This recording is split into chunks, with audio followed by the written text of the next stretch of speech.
What we're going to cover is the topic is degrees of freedom. How many degrees of freedom a system has, and that is impinged upon by the number of kinematic constraints that it is subjected to.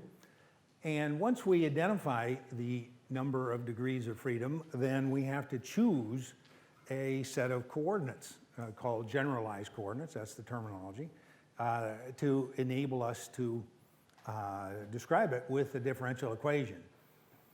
Not to oversimplify this lecture today answers the very simple but very important questions. Equations of motion, how many do I need? What is the goal here? Do I need 1 or 2 or 10? How many do I need? That's number one. And the other is equations of motion, as you know, are generally ordinary differential equations in some variable. What variable? A theta, an x, a translation, a rotate, what? All right, that's the game we're going to play today, is to answer those questions. And toward that end, let me start with some definitions. The first is that of the system itself. Excuse me. Here are our bullet points.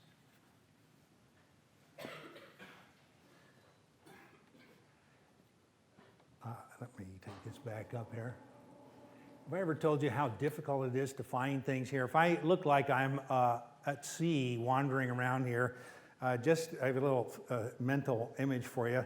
Have you ever seen a bunch of people watching NFL football on a big flat screen TV, Sunday afternoon, all of that? Have you ever thought about what would a fly that encountered that scene who attached themselves to the screen see?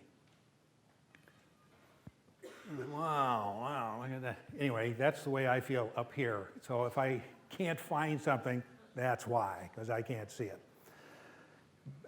Patience. All right, so let us begin here. A system. This is just terminology, so we can all agree on the words. The words do matter. When we speak of a system, we are referring to what we mean here locally is a group of rigid bodies. Again, whether it's in the plane or in 3D is to be discussed, but it's a collection of rigid bodies, no longer talking about particles, rigid bodies, that can move with respect to each other and with respect to the ground. All right, that's it. That's what we're talking about. And there are, in general, we will just say n of those. So that's the game we play. Degrees of freedom. This is a, sorry.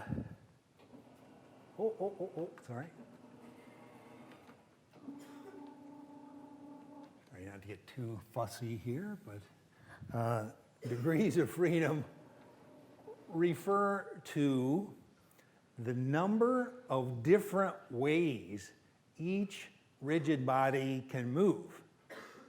That's to say its mobility. How many different ways can it move with respect to other rigid bodies and with respect to the ground, right? That's what we're talking about. The third are physical constraints. These are constraints or physical features or conditions or things coming from the environment that for one reason or another restrict motions of the rigid bodies, okay? It's like me running into this wall here. I'd like to go to my right, but I encounter the wall, that's a constraint, okay?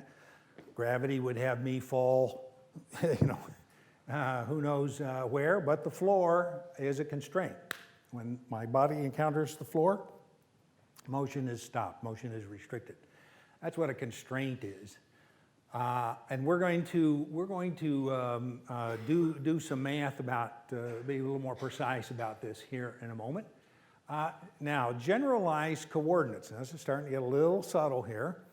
And I'll tell you the punchline first. What we're going to do is we're going to count up the total number of rigid bodies, total number of degrees of freedom. It they could have collectively. And then as we start considering constraints from the environment one by one, those constraints remove degrees of freedom until when you're done, the constrained system can only move in so many ways. All righty? And so however many ways it can move, and we're going to call that D, those are the degrees of freedom. We need a set of coordinates, a set of generalized coordinates that describe the motion. And what that means specifically is it's a set of scalars, whether they're translations or rotations. As you'll see, you have choices. There are some that are better than others and so forth. But at the end of the day, we have to choose a number of numbers that, and the criterion here is that at the end of the day, they fully describe the, hang on a second, can anybody help you? Yeah, where do you need, where are you trying to go? Yes. Yeah, you want to sit here? I would need to prop my leg up. We need to prop your leg up. Ah, have a seat right here.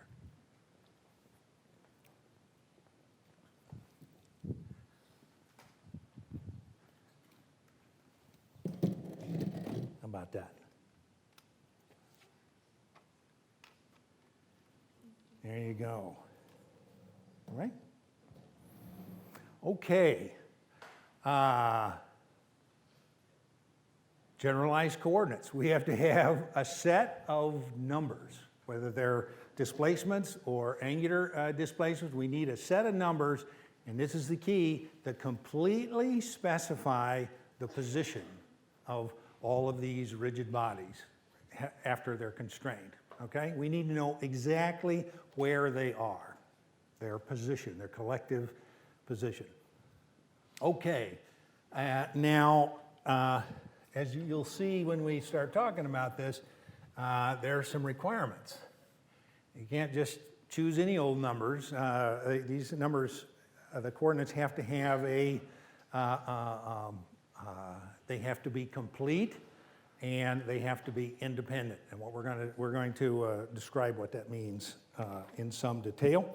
And when we're done, we're going to have D differential equations. We're going to have one equation of motion for every object, for every degree of freedom. Okay, questions about it? Nico, you happy? No? All set? Yes, sir. Your name, please? Max. Oh, it's Max. You were up there last time. Wonderful. Okay, your question, please. So are the degrees of freedom collective throughout the system? So if you have 3 degrees of freedom for one rigid body and 2 for another, you just have 3 total? Yeah, the question is, are the degrees of freedom collective? Basically, I think the answer is yes. What we're going to do here is we're going to take the rigid bodies individually. You'll see here in a minute, but what we're going to do is take the rigid bodies individually. They start with the number of degrees of freedom. So you got 3 for one, 2 for another, and 3 for another, and so forth, and you add them all up. Then we apply constraints, and each constraint removes from the total, and the number you're left with is the number of degrees of freedom of the total system. So it truly is a kind of collective property.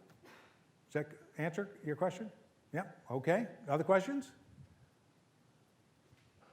Okay, hearing none, let us proceed then.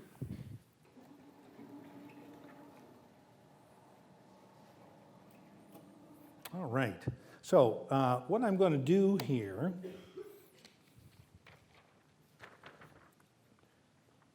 we're going to start with doing this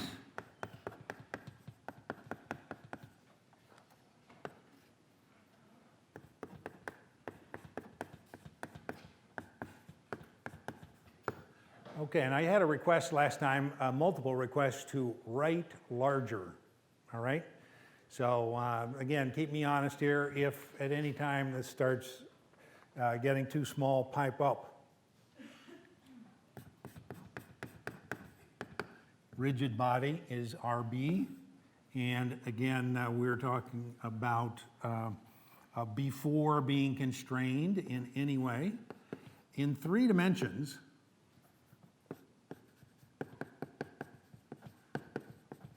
not to be confused with that D over there, in 3 dimensions, 6 degrees of freedom. Every object has 3 degrees of freedom, 3 translations and 3 rotations. All righty?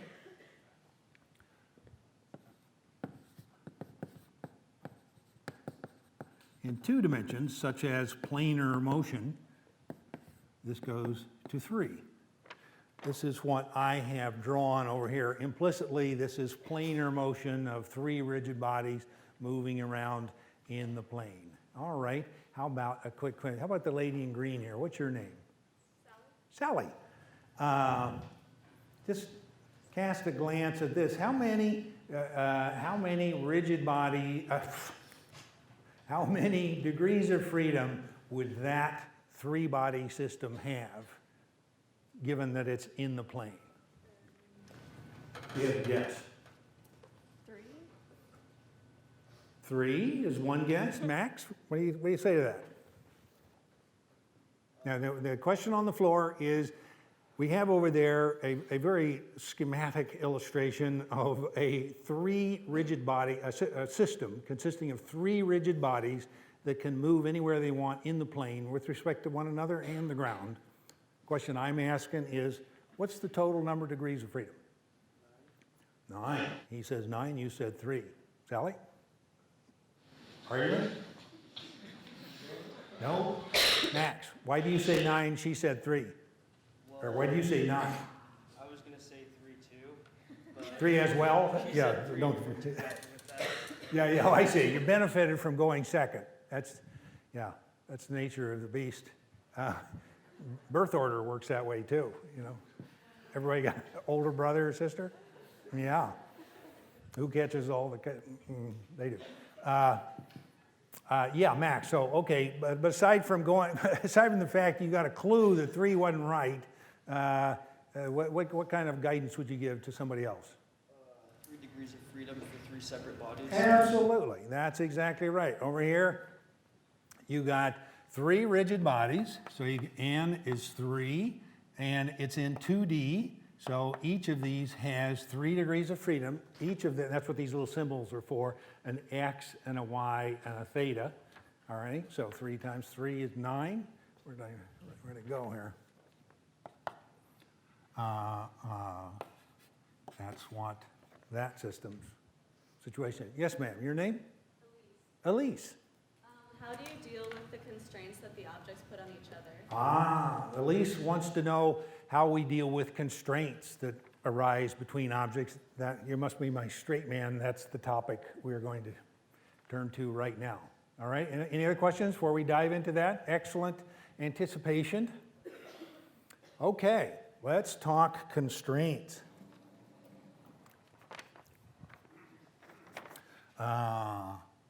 I don't know how to organize this well. I'm trying to. All right, let's do it this way.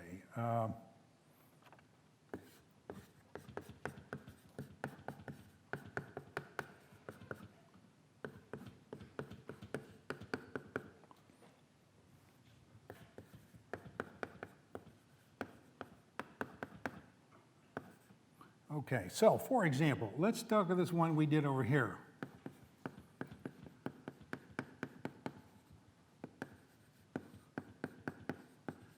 Okay, the topic here is, it kind of goes like this. Assume, let's not deal with 3 objects. Let's deal with but one. Here's one object, okay? Elise, Sally, how many degrees of freedom? 3. That's it, exactly. No, wait, what'd you say? You say 3? No. I'm sorry, I misled you. It's 6. 3 translations, X, Y, and Z. Now we're talking, just to be clear, and now I'm talking about 3 dimensions. Okay, I'm talking about 3 dimensions. Something can go, it has X, Y, and Z to get its center of gravity located, and then there are 3 rotations. It can rotate this way, it can rotate this way, rotate this way. So there are let me just write them down rather than saying it. They are, to begin with, we have the 3 translations, the 3 rotations, phi, psi, theta. All right, that count. You get 6. Okay, 3 translations, 3 rotations. That's before the fact. This is actually in 3D. Okay, when you constrain the thing to the plane, what disappears? Are you Robin? You're not. Is Robin here today? No. Okay. Would you answer? What was the question? Yeah, I forgot myself. Okay, if you take an object that has 6 degrees of freedom moving in the plane, or excuse me, moving in 3 space, and then, like we did over there, you say, oh, now you are restricted to the plane. What does planar motion remove in the way of constraints? Yeah, at least. It removes 1 translation and 2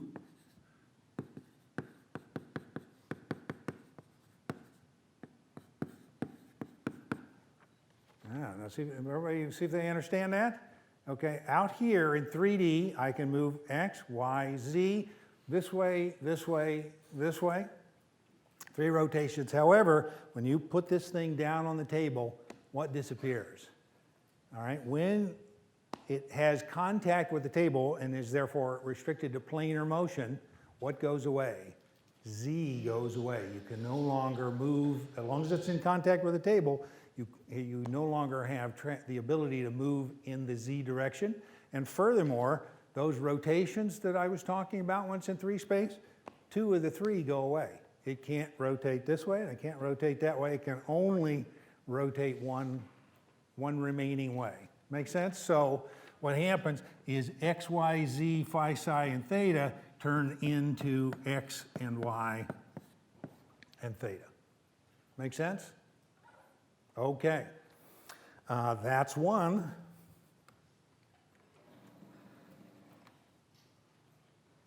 Let's just go on to another here. How about a very common one is a pin joint.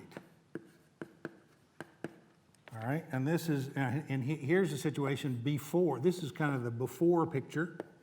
You got this object that can move X and Y and theta. Okay, that's before. And then after, there's 1 point on it that's constrained. Okay, what does that do to you? How about the lady in red here? What's your name? Isabella? Isabella. Yeah, that's exactly right. What began over here, what you had to begin with, again, you were already constrained to planar motion, so you were already down to 3. You only had 3 to start with over here.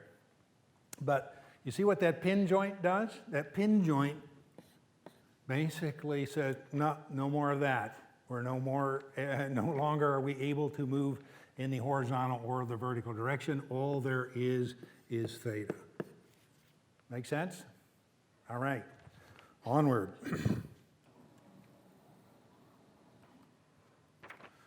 All right, how about this? Here's another one.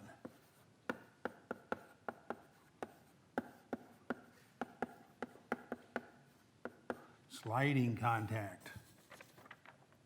This is the situation before. You have, let's say this thing is rectangular. Okay, and here's, again, before the fact, it can move in X, Y, and theta. I'm talking restriction to planar motion here, just to keep it simple. Talking planar motion. Excuse me, what happens when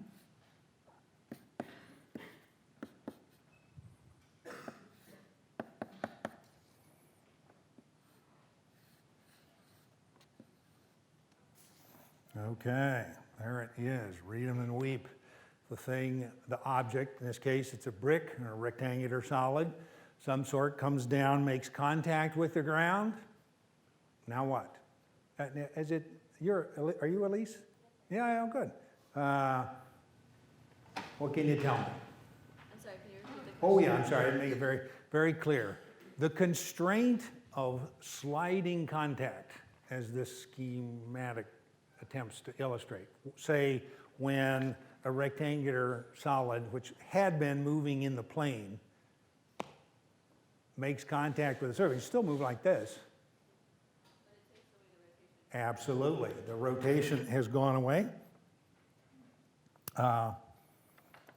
So you're saying that goes away?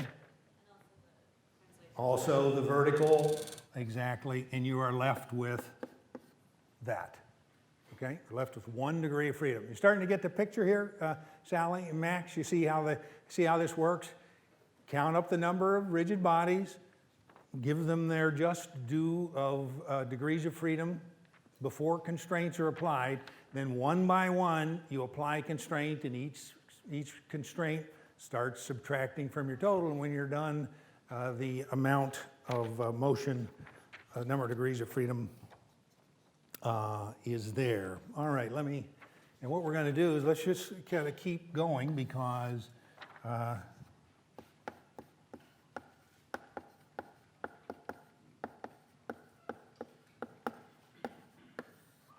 right, so here, excuse me, we have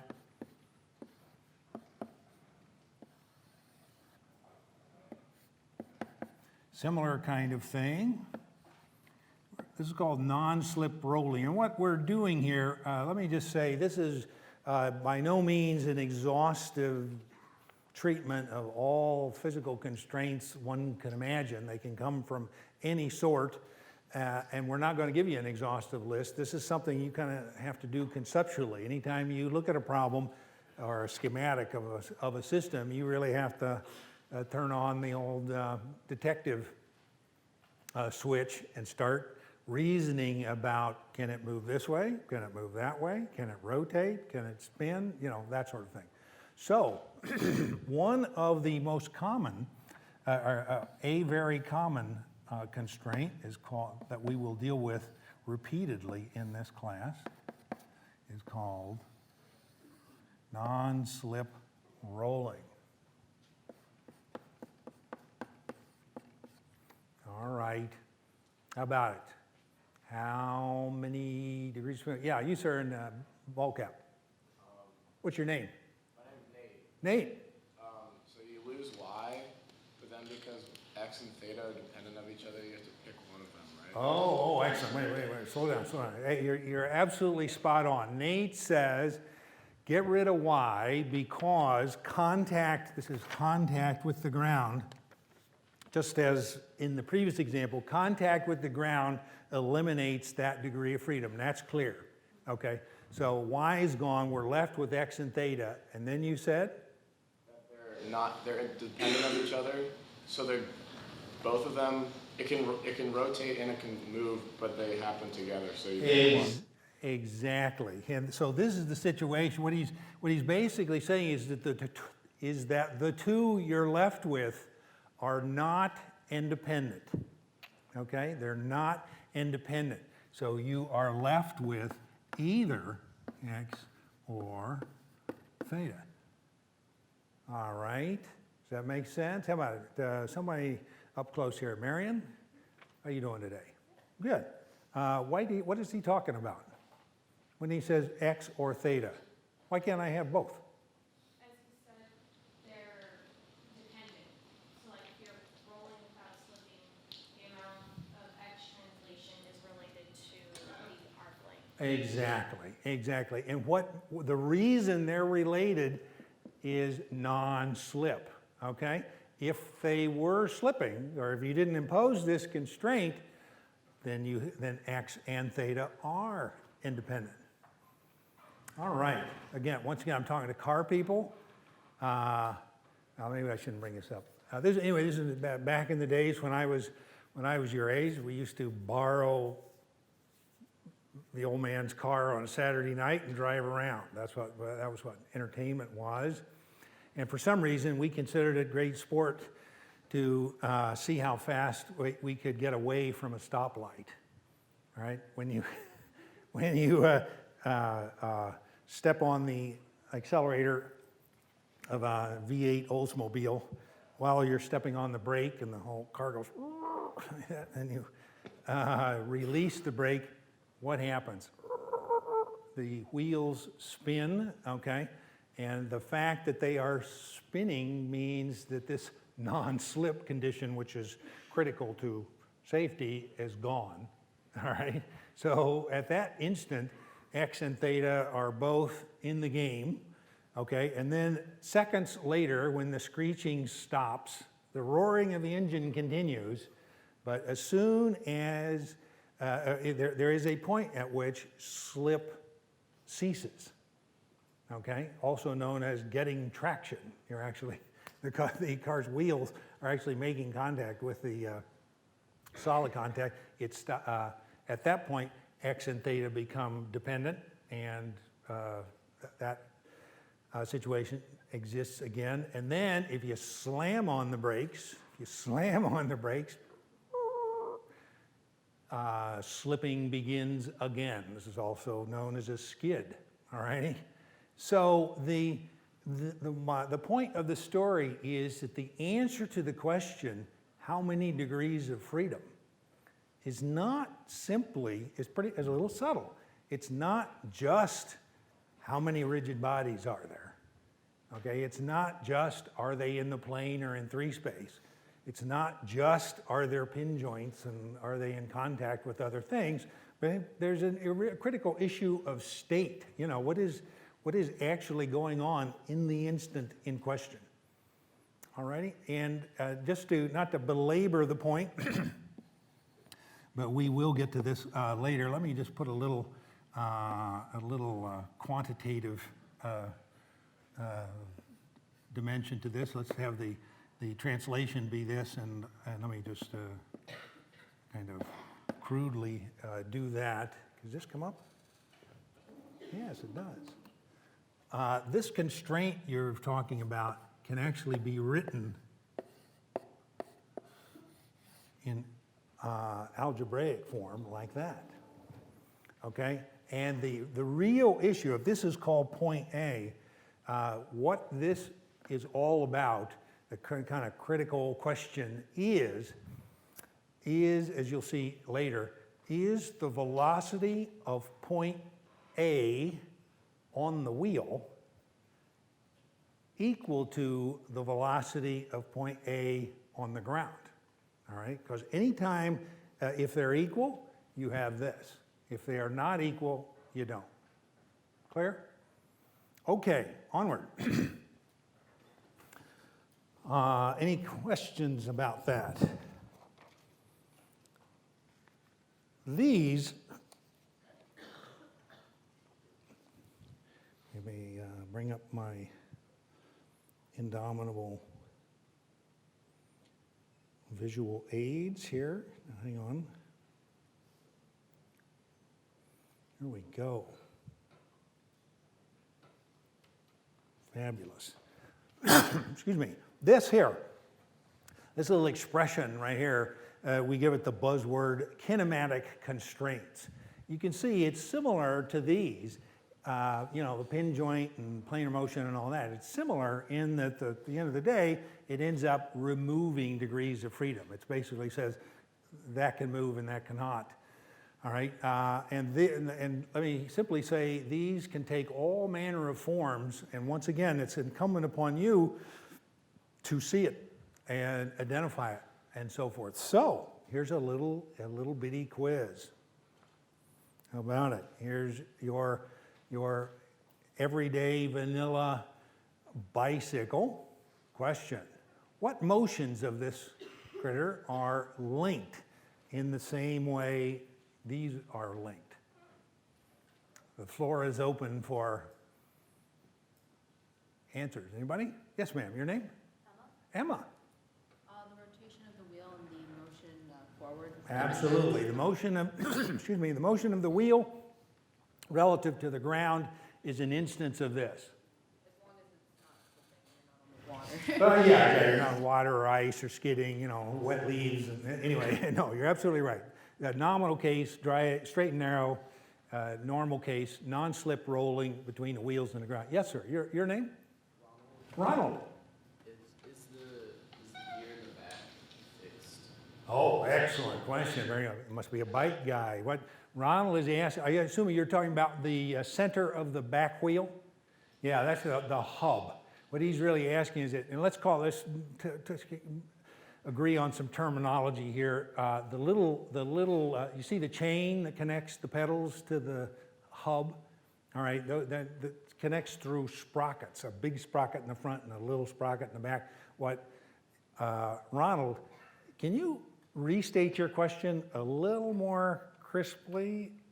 Let me give you some words. How about, I like to think of the angular velocity of the little sprocket and the angular velocity of the rear wheel.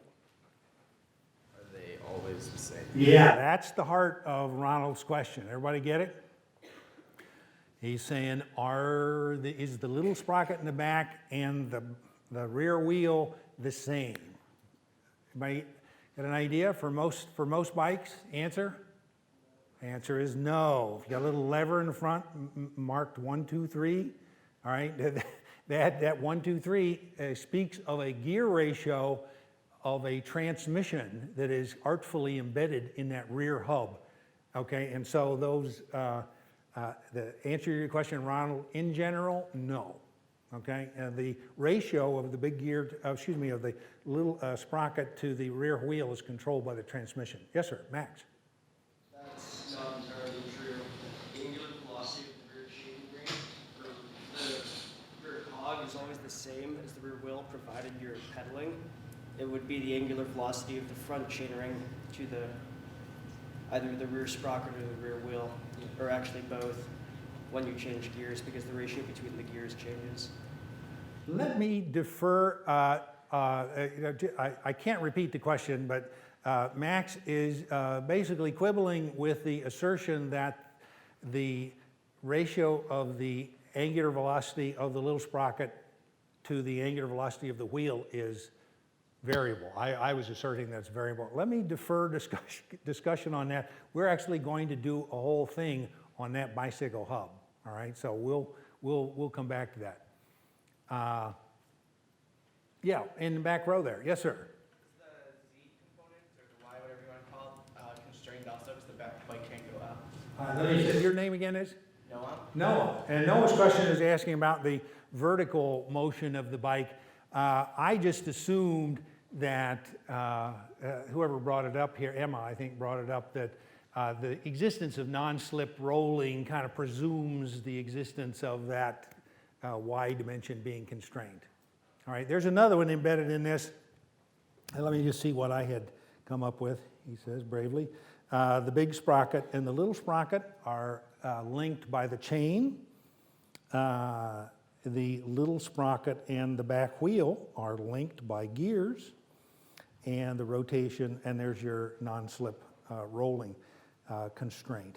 All righty, so let's go on to the next one. Let's see, how about this? This is called a gear train. Got a little gear, bigger gear, and yet a bigger gear. How about it? Let's call them theta 1, theta 2, theta 3, or omega 1, omega 2, omega 3. Floor is open for commentary. Anybody see any constraints in there? Can they just be any number you want? Yeah. Oh, hang on. Your name? Payel. Once again? Payel. Payel. P-A-E-L? Close enough. All right. Sure name. You can have it any way you want. All right. Yes, ma'am. What's your question? The rotational motion of all the different gears are all linked to each other. That's correct. That's your statement. Yeah, that's absolutely true. That is absolutely true. These are all connected to one another, kind of cosmically. The rotation of the leftmost gear is related to the rotation of the middle gear, and ditto for the next pair. Payel? Yeah. Why is that? What makes that? Are they doing this? What's? Well, since all the teeth mesh, That's they it. all push each other just Gear one by teeth. one. It's the invention of gear teeth that kind of rock solid imposes this constraint, okay? That's the nature of gears is that because the teeth intermesh, you absolutely cannot slip. You cannot roll one with respect to the other unless you break the teeth, all right? Which happens too, but okay. All right, and I think we got one more in here. How about this one? Anybody know the name of this critter? Rack and pinion. Yeah, rack and pinion, rack and pinion. Tell me your name again. My name is Roger. Roger, what motion, if any, are linked in this guy? The X motion of the pinion, or the racking, and the Abs- spinning of the pinion. Absolutely. Roger is asserting that the horizontal translation of the gear at the bottom, called the rack, its translation is unequivocally related to the rotation of the gear. Absolutely right. And not surprisingly, if you had to express that as an equation, it would look exactly like this. All right? And now I got to tell you, it takes two different forms, these rack and pinions. Sometimes this is fixed and the rack moves. Sometimes the gear is fixed and the rack moves, and other times it's the reverse, that the rack is fixed and the gear rolls on top, right? But it's the same thing. At the heart of things, it's still that kinematic constraint exists. Everybody with me? Wonderful.